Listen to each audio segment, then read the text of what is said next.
दिल्ली के दफ्तर पर ये छापेमारी हुई है। दिल्ली मुंबई के साथ आईटी की रेड यहां पर बीबीसी दफ्तर में, दिल्ली मुंबई के दफ्तर में, बीबीसी के दफ्तर में यानी कि आईटी की रेड हुई है। बड़ी खबर अपने दर्शकों को दे रहे हैं। जो बीबीसी का दफ्तर मुंबई में है, दिल्ली में है, वहां पर आईटी की रेड हुई है। शंकर आनंद हमारे संवाददाता इस खबर पर ज्यादा जानकारी के साथ जुड़ गए हैं। शंकर, आईटी की रेड कितनी देर से शुरू हुई और आखिरकार क्या कुछ खबर निकलकर सामने आ रही है? देखिए, ये जो सर्च ऑपरेशन स्टार्ट हुआ है ये तकरीबन 2.5 से 3 घंटा से ज्यादा हो चुका है।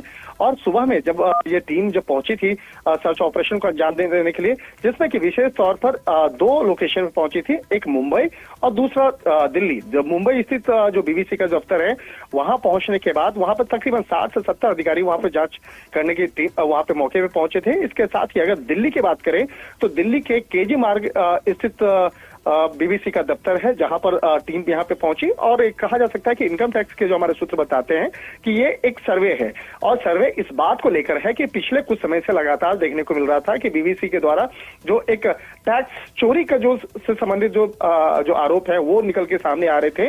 लिहाजा इसी मामले की गंभीरता को देखते हुए इनकम टैक्स के अधिकारी मौके पे पहुंचे और इनकम टैक्स की टीम जो अकाउंट्स डिपार्टमेंट है उस ब्रांच में सबसे पहले पहुंची। और वहां पहुंचने के बाद इससे जुड़े हुए तमाम डॉक्यूमेंट्स जो हैं वो खंगालने शुरू किए और उसके बाद आगे इस मामले पर तफ्तीश का जो दायरा है वो आगे बढ़ाया जा रहा है। लेकिन जिस तरह से जो टैक्स चोरी करने के साथ साथ कई अन्य जो वित्तीय ट्रांजैक्शंस में जो फर्जीवाड़ा करने का जो मामला सामने आया, तो उन तमाम मामलों की गंभीरता को देखते हुए उन तमाम दस्तावेजों को खंगाला जा रहा है और खंगालने के बाद उससे संबंधित जो जानकारियां हैं वो ली जा रही हैं। इसके साथ ही जो मोबाइल बहुत जल्दी खुलासा नहीं करती है कि क्या कुछ बरामद हुआ है, लेकिन शंकर कुछ ठन के खबरें आ रही हैं। देखिए, अभी तक जिस तरह से हमारे जो सूत्र बताते हैं वो अभी इस मामले पर बहुत ज्यादा नहीं बात कर रहे हैं, क्योंकि इनकम टैक्स इस मामले पर देर शाम तक औपचारिक तौर पर बातचीत करेगी और बताएगी कि किस तरह के आरोप सामने आए थे और किस तरह के जो दस्तावेज और एविडेंस को इकट्ठा किया गया है। तो इस मामले में देर शाम तक ही जानकारी दिया जा सकता है। लेकिन सूत्र ये भी बताते हैं कि हमने सर्च ऑपरेशन के दौरान में कई महत्वपूर्ण दस्तावेजों को जब्त किया है। इसके साथ ही जो कई लैपटॉप और कंप्यूटर को जो जब्त करने की प्रोसेस अभी चल रहा है, तो हो सकता है कि उसमें कई महत्वपूर्ण जो दस्तावेजों को बाद में खंगाला जाए, क्योंकि जब ये तफ्तीश का दायरा आगे बढ़ता है उसके बाद उन तमाम दस्तावेजों को खंगाला जाता है। उसके बाद ही पता चल पाएगा कि उस दस्तावेज में क्या क्या है और किस तरह से वित्तीय अनियमितता यानी कि जो फाइनेंशियल करप्शन जो है उससे जुड़ा हुआ किस तरह से मामले को अंजाम दिया गया। तो इस मामले पर आगे जानकारी पहले भी कभी आईटी की रेड बीबीसी दफ्तर पर पड़ी है या यही पहली बार इसे माना जाए?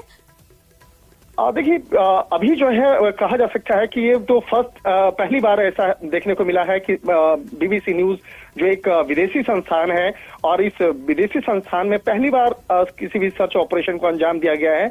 और ये जो सर्च ऑपरेशन को अंजाम दिया गया था, इसमें ये जानकारी मिली थी कि पिछले काफी समय से इस तरह के जो वित्तीय अनियमितता है उसको अंजाम दिया जा रहा है और उससे जुड़े हुए कुछ महत्वपूर्ण दस्तावेज मिले थे, उसी के आधार पर ये सर्च ऑपरेशन को अंजाम दिया गया। हालांकि देखिए, बीबीसी अभी अचानक वो चर्चा के केंद्र में नहीं आई है।